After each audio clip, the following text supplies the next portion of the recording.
Congressman Mario Diaz-Balart is out of Florida Republican, who supports the plan. Thank you so much, Congressman, for your time.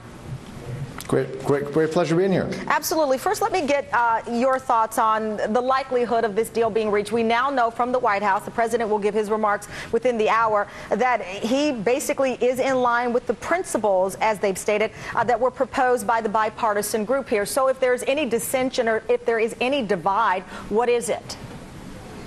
Well, remember what the senators did, and I'm very glad that they did that. They actually put together some principles, but we've yet to see from the Senate legislative language. In the House, a number of us have been working for years to try to have legislative language, and I think we should have that relatively soon. I don't think there's going to be a lot of difference between the principles that the senators put on the table with what some of us believe we can put in legislative language, but again, the devil's in the detail, obviously.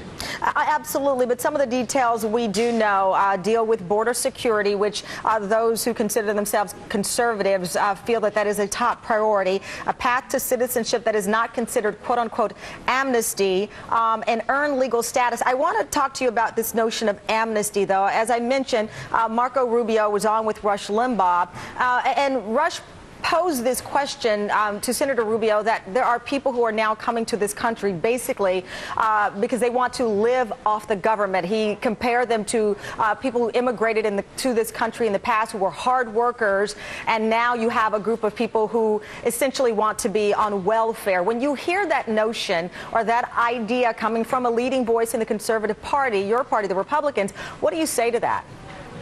Well, remember, and I respect anybody's point of view, but he's not a member of our leadership. He's not a member of the House or the Senate, and he has the right, obviously, under the First Amendment, and we all appreciate that, to say what he wants.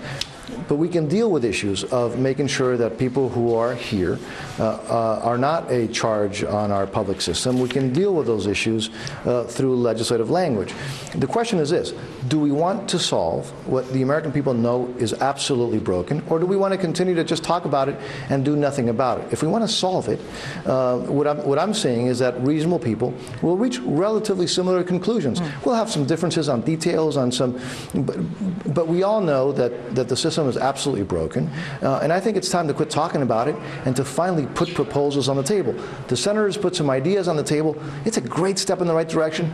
Now, I think from the House, you'll see some legislative language, hopefully, and also from the Senate. Right. We can discuss the details, and let's get this thing passed. Well, and that seems to be the strategy the White House wanted to see take place, which is why the president has said through the White House that he supports this idea. We know that he met with the Congressional Hispanic Caucus, and they told the president not to, or suggested that he not counter the Senate plan with a quote-unquote more progressive or liberal idea, that he embraced the plan that will soon be on the floor if Chuck Schumer's timetable is correct by the spring or summer. With that said, you and I both know that there's a concern about House Republicans. You have House Republicans who are members of the Tea Party. You have some from my home state of Texas, for example, who are hell-bent on fighting anything that they perceive, whether it's actual or not, as something called amnesty here. How do you deal with those members of your party who are fighting this tooth and nail without there actually even being legislation on the table? They are fighting just the notion of something here.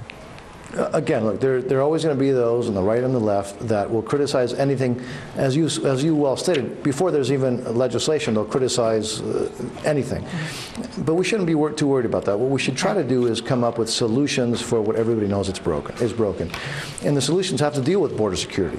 We have to guarantee that, look, the United States has the same right, the same responsibility that other nations have to determine who comes in and who leaves. Let me ask you, though, should border security be linked to legal status of those who are already in this country? Some kind of deal, if you will, of a trigger as it relates to border security and what to do with the 11 million people in this country undocumented?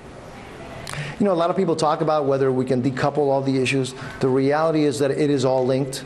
The whole system from A to Z is broken, and it's very intertwined. So I think we need to fix the system. We have to fix what's broken. Everything's broken. So in my estimate, we got to basically go through it from soup to nuts, fix what's broken, and it's very difficult to unwind what in essence is very, very tangled together. So I believe that, again, if you believe like I do, that the immigration system is broken for our national security interests, for our economic economic interests, the fact that we also have people here who we have to deal with, whether some may like it or not. If you believe like I do that we have to fix it, let's fix it. If you have a car that's not running because it has no tires, no seats, no engine, you don't just put a tire on it, you fix the automobile. Okay. The immigration system is broken. We have to fix it. I think that's what the people sent us to Washington to do, to fix difficult problems. This is a difficult problem, but we can fix it. And just real quick, because I'm also out of time, but I have to ask you, would you have this urgency, or would the party have this urgency were it not for how the election turned out? I think both parties have urgency because of the election. I think both parties have urgency. The language that was coming from the Republican Party, we've seen John McCain in the past when he was running for president literally booed, if you will, off stage when he talked about immigration reform. We saw the reaction to Rick Perry during the debate when he brought up a legal status or what to do with those children who were brought to this country through no fault of their own. So I guess the basic question is this urgency genuine when we know that it is greatly linked, according to John McCain, to votes? Look, I've been trying to do this since I've been in Congress for 10 years. It's been urgent for me. It has always been urgent for me. The question is, are others now seeing the urgency? I hope the answer is yes. But I'll tell you what, I hope to find out relatively soon, because we're moving forward. We're going to try to solve this issue. We're going to try to put real solutions on the table, and let's see what the democratic process does with it. Thank you, sir, for your time. I greatly appreciate it.